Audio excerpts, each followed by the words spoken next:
Que représente le foyer pour toi? Ah, c'est marrant, le foyer, ça représente le feu. Ça représente les soirées d'hiver, un poêle, du feu, de la chaleur et la famille qui fait sa vie un peu dans la maison. Et voilà, tout le monde est bien, tout le monde fait sa vie mais sans les autres. Et voilà. Et un chat qui dort sous le poêle. Je crois que ça, c'est vraiment une image en fait de mon enfance. Du chemin des ragots, de notre maison. On avait un poêle jotule, on avait un chat qui était sur le carrelage bien chaud. Et cette espèce de douce chaleur, et tout le monde est bien en fait à faire ce petit truc. Pour toi, qu'est-ce que devenir mère? Hmm. Devenir mère, c'est un chemin. Pour moi, on ne devient pas mère comme ça. Et, euh, et en soi, enfin voilà, je pense qu'il y a eu deux personnes qui m'ont aidée à devenir mère. Ça a été ma sœur. Mais avant elle, ça a été, enfin non même pas avant elle, ça a été ma sœur en priorité, parce que le fait même d'être enceinte, cette espèce de joie, de peur, de tout ce qu'on peut ressentir, elle l'avait vécu et elle m'a déjà calmée, ambiancée, rassurée, aidée. Et ensuite, elle m'a conseillé des choses très chouettes. Et elle m'a conseillé une sage-femme. J'ai voulu être suivie par des sages-femmes, pas des gynécos. Je déteste les gynécos. J'ai eu des mauvaises expériences. Et pas loin de chez nous, à Montbazin, il s'avère qu'il y avait une sage-femme. Elle est décédée maintenant, Doris Nadel. Doris Nadel, je redis son nom. Ça a été, c'est elle qui m'a accouchée. Elle m'a accouchée, mais elle a accouché, elle m'a aidé à accoucher de mes enfants, mais j'ai accouché aussi de moi-même en tant que mère. Euh, et ce petit bout de bonne femme, en fait, ma sœur l'avait vue dans une émission. Il y a un reportage, une émission, où, soit que sur elle, soit elle faisait partie de cette émission sur les accouchements à la maison. Où ma sœur, elle était très dans ces trucs-là, baba cool. En tout cas, c'était une sage-femme qui avait voyagé dans le monde entier, qui était allée dans des tribus, tout ça, et qui avait vu des femmes accoucher. Elle avait vu que les femmes savent. Elle avait vu que les femmes, sans le savoir, elles savent. Et, euh, et elle faisait confiance aux femmes. Chose qu'un gynéco ne fait pas, je trouve. Et avec sa moto et ses trucs de motard, là, elle me fait rire parce que c'était vraiment une blonde. Elle était très particulière, cette femme. Très singulière. Et elle a écrit un livre pendant 12 ans, je crois. Elle a écrit ce livre-là sur,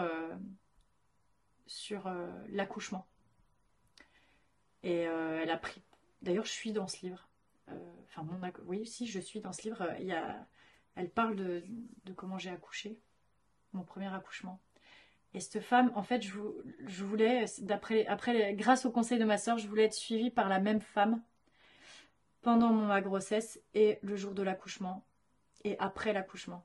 Parce qu'en fait, devenir mère, c'est tout ça. Et même, il y a le après, hein, il y a les enfants qui grandissent et tout ça. Et d'ailleurs, je pense que mes enfants aussi m'ont appris à devenir mère.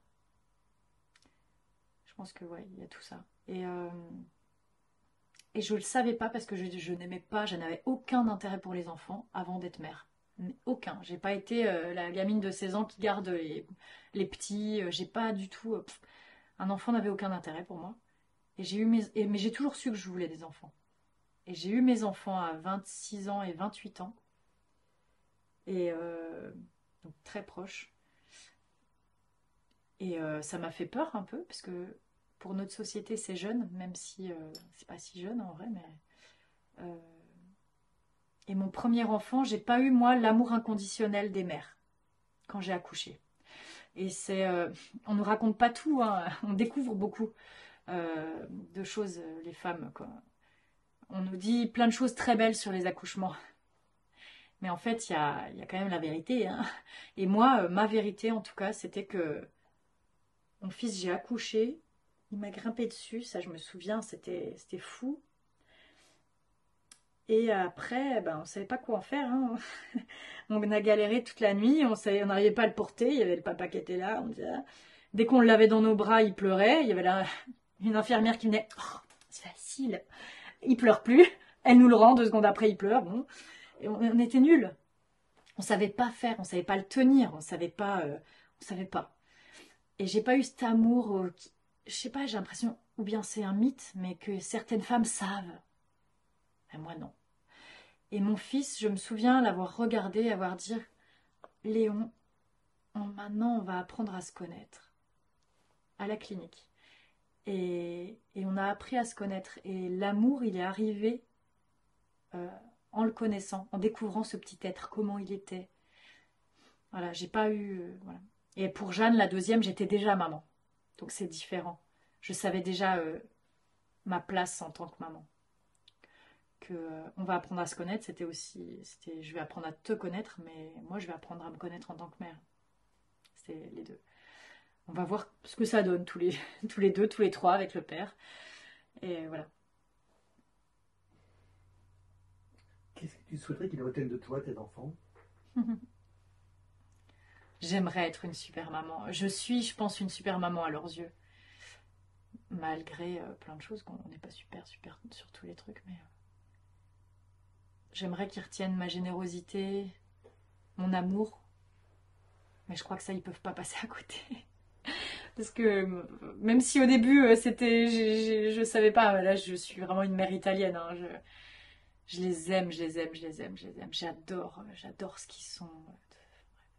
J'aimerais qu'ils retiennent mon amour pour toujours. J'aimerais qu'ils le retiennent vraiment, même adultes. J'aimerais qu'ils se tournent vers moi, qu'ils aient pas. C'est en ça que j'ai envie qu'ils gardent. J'ai envie qu'eux, ils puissent donner de l'amour. Et pour en donner, je pense qu'il faut en avoir reçu.